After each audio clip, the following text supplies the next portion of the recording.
আমাদের পাড়া আমাদের সমাধান রাজ্যের নয়া প্রকল্প নিয়ে বিশেষ কর্মশালা বনগাঁয়।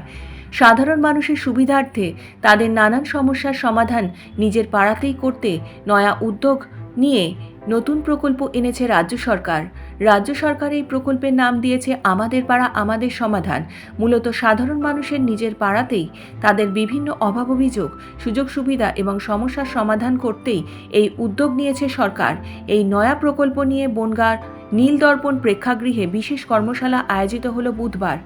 উত্তর চব্বিশ পরগনা জেলা পরিষদের সভাধিপতি নারায়ণ গোস্বামী, বনগাঁ সাংগঠনিক জেলা তৃণমূল কংগ্রেস সভাপতি বিশ্বজিৎ দাস, বনগাঁ পৌরসভার পৌরপ্রধান গোপাল শেঠ, বনগাঁ সাংগঠনিক জেলা আইএনটিটিইউসি সভাপতি নারায়ণ ঘোষ সহ বিভিন্ন জনপ্রতিনিধি এই কর্মশালায় উপস্থিত ছিলেন। মুখ্যমন্ত্রী মমতা বন্দ্যোপাধ্যায় গতকাল আমাকে ফোন করেছিলেন। বনগাঁ মহকুমার বিস্তীর্ণ জায়গায় ত্রাণ শিবির চলছে, সেই বন্যার্থ মানুষের দেখবার জন্য দেখেছি। আবারও তার মাঝখানে দলীয় একটা কর্মী সভা ছিল, সেখানে বন্যার্থ মানুষের পাশে কীভাবে দাঁড়াতে হবে সেটা বিভিন্ন জনপ্রতিনিধি এবং পার্টি নেতাকর্মীদের নেত্রী নির্দেশটা পৌঁছে দিলাম যে তাদের পাশে দাঁড়াতে হবে।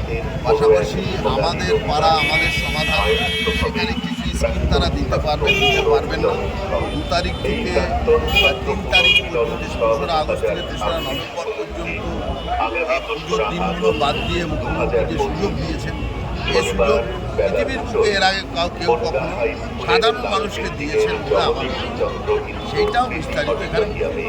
Bureau report, news 824।